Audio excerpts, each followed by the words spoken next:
Agora é o seguinte, virando a página aqui no nosso Morning Show, quero falar agora de um vídeo que circula nas redes sociais mostrando alunos, pessoal, simulando cenas de atos sexuais durante uma gincana escolar. Claro que essa encenação ocorreu numa tenda montada ali no pátio que representava um motel. Vamos tentar entender exatamente aonde, o porquê que isso aconteceu e qual foi a represália com a Carla Brandão, psicanalista de peso, já amiga aqui do nosso Morning Show, se juntando à nossa bancada nesse momento. Carla, tudo bem, querida? Prazer em revê-la. Bom dia.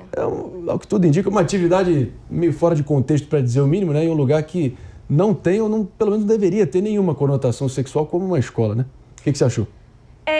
Eu me deparei com essa notícia e fica o alerta para educadores e pais que é importante se falar de educação sexual, é uma coisa que já há alguns anos está sendo praticado nas escolas e precisa acontecer.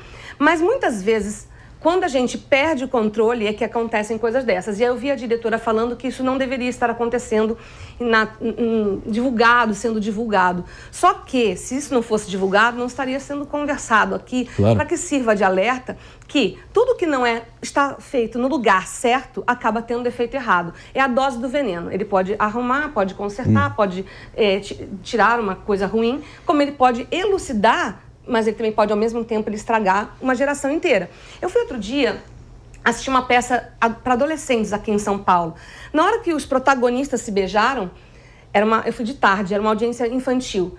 A audiência começou a gritar de um jeito que eu falei, gente, eram muitas crianças e adolescentes, eu falei, o que está acontecendo? Eu, como psicanalista, eu saí do papel de espectadora da peça e falei, eles estão com aqueles hormônios à flor da pele, não sabem, fica escondido, não sabem como colocar isso em ação. E bastou um beijo dos protagonistas para que isso virasse um furor. Portanto, é importante se falar do que é um motel, é importante falar sobre relação sexual, mas não num evento educacional. Não, e simular os atos, né? Porque eu fico pensando no contexto de um interclasse ter ali uma tenda, para quem nos acompanha pelo rádio ali, eles montaram uma tendinha escrita motel e depois alguns alunos entraram nessa tenda e simulavam que estavam fazendo sexo. E depois tem uma adolescente também no polidense fazendo a dança ali sensual, que também, claro, é um esporte, mas assim, eu acho que no contexto... Um teatro, uma apresentação, né? Exato. É uma espécie de festival de artes, assim, dentro da escola. Uma escola que é de ensino médio, né? Vale dizer, não são crianças, são adolescentes que estão aí. Mesmo assim, né, mano? Eu acho que dentro do contexto ali de interclasse não cabe isso, mas houve a manifestação por parte da Secretaria de Educação do Maranhão, que disse, abre aspas, repudiando então a exposição dos alunos, mas não explicou o porquê o corpo docente não interferiu na atividade preparada pelos estudantes, apenas que a turma trocou uma música do repertório sem autorização, porque teve também o contexto de uma música sensual que foi ali colocada na hora dessa simulação, dessa peça, e a secretaria ainda afirmou que a direção da escola reconheceu o erro e classificou o caso como um episódio isolado. A gente já ouviu antes, né? A cada situação dessa, que de hora em hora a gente sempre se depara com uma situação parecida dessa no contexto do ensino público, alguma demonstração de sexualização precoce ou a pretexto ali de ser uma liberdade artística, né? Carla, a gente acaba notando que normalmente o que acontece são centenas de milhares de votos para a direita a todo momento que acontece uma situação dessa, né? Eu nem vou politizar o tema. Eu já fui professora universitária também, sou uma pessoa ligada à educação, já levei o meu livro infantil, que é o Amiga Coragem, para várias bibliotecas públicas e ele é atualmente utilizado em várias escolas também, públicas e privadas. Para quê? Para que a gente possa estimular a conversa. Talvez essas crianças, esses adolescentes, precisem entender aonde é o lugar da sexualidade deles, que eles não sabem usar no lugar certo. Né? A professora tem que conversar, tem que se explicar, mas não precisa ser colocado, sob o ponto de vista deles, num ambiente onde todo mundo está assistindo, sem uma supervisão. Né? Não é botar a cena de sexo que você está falando de sexo de forma educativa. Eu acho que vocês estão escandalizados acima do tom, assim, porque são adolescentes de ensino médio num festival de artes fazendo uma peça de teatro e, no fundo, uma brincadeira. Quando você olha, tá todo mundo rindo ali da situação, adolescente com hormônios à flor da pele, tratando da sexualidade, que é um aspecto da natureza humana. Então, eu não vejo por que tanto escândalo. Sinceramente, no meu tempo de colégio, tinha festival de artes e havia insinuações. Sempre tem um estudante interessado em outro estudante. Escola pública? Estudei em escola pública, onde havia festival de artes e onde havia também a consciência de que é impossível que professores tenham controle total sobre o comportamento de adolescentes que estão ali. Dá uma aula de antropologia, mostra um vídeo, fala sobre festival de arte relativas aí às ISTs, né, que são infecções sexualmente transmissíveis. Então orienta nesse sentido, o uso do preservativo, a importância dele. Agora você simular uma transa dentro de uma tenda de motel na escola, me perdoa. Eu não vejo. Vamos ver o componente aqui da Jess e a gente segue debatendo. Eu não vejo que é um escândalo, eu acho que é transformar o brasileiro mais uma vez em um palhaço. Porque assim, a realidade, mano, é um festival, alunos de ensino médio, tem alunos de ensino médio com 13 anos de idade. Então assim, não é uma brincadeirinha, e não é que, o professor não viu, é que tinha uma tenda escrito motel. Qual é a lógica educativa em torno disso? Não se teve lógica. E mais, não foi como a diretora chegou lá, agora eles se desculpam, né? Em nota eles se desculpam.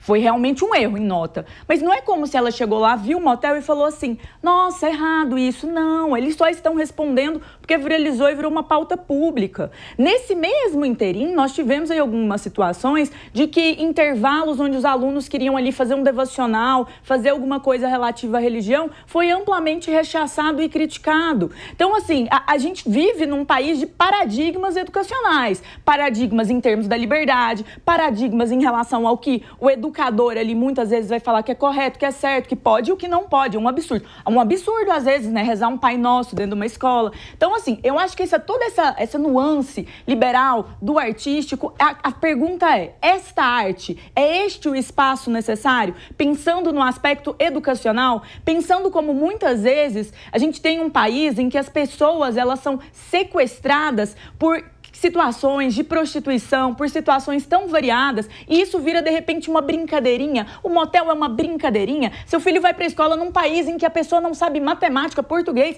seu filho vai para a escola aprender a brincadeirinha no motel, é um total absurdo, não é como se isso tivesse sido dado pelo professor, né? Os alunos... É aprovado, tanto que eles estão chupando. Botar a bolinha no chão. Vocês nunca fizeram festival de arte, não? Já, nunca fiz de motel. Já, pô, mas também aí... Há um espaço de liberdade que é incontrolável, gente. Claro que é. O Maranhão tudo é é o menor IDH do país já também. E qual o problema? Aí porque tem o IDH baixo não pode ter um festival de teatro? Está provado que a sexualização precoce acaba gerando toda uma chaga social no entorno. A gente pode ficar aqui até amanhã, mas de qualquer forma, vamos com a doutora Carla Brandão. E que possamos agora, com esse debate, a própria secretaria possa aproveitar essa discussão que está aqui em rede nacional para que possa levar a educação sexual de forma mais consciente para todos esses alunos. Para que eles não engravidem antes do tempo, para que eles saibam das doenças sexualmente transmissíveis. Claro, eles sabem provavelmente como que se relaciona sexualmente. Ninguém está falando de algo que ninguém ali provavelmente nunca viu. A gente está numa era de internet, todo mundo sabe como fazer. O que nós estamos conversando é exatamente sobre o ponto de fazer a coisa para que fique palatável do ponto de vista educacional. Entendo, como o Mano falou, que desde que o mundo é mundo, isso é importante se levar para um festival de artes. Há que se ter liberdade. Mas também há que se entender, como a Jess falou e como o David falou, que um educador tem que ter consciência e ciência do que está acontecendo na sua própria escola. E eles disseram que não sabiam. Aí que está o grande ponto e a grande preocupação. Tudo que se passa no festival, em tese, tem que ser conversado antes. Como aqui, como em qualquer ambiente, e ambiente escolar é para isso. Está sendo estudado e o professor está ensinando o aluno. Então é nesse momento, ele não está no teatro, não está num festival de teatro fora da escola. Essa é a grande questão. E que daí a gente possa aproveitar para fazer disso algo realmente educativo para todos os alunos dessa e de outras escolas públicas. Por isso que a sua presença aqui é sempre fundamental. Vem a especialista, psicanalista de mão cheia, que é a nossa Carla Brandão, para trazer a nuance, trazer o entendimento dos dois lados. Ficou o eixo da caretice, nós três aqui, e nosso liberal por inteiro ali do outro lado, sempre atirando as flechas, mas, como sempre, doutora Carla Brandão, competentemente botando a bola no chão e trazendo, enfim, serenidade e sensatez. Por que não?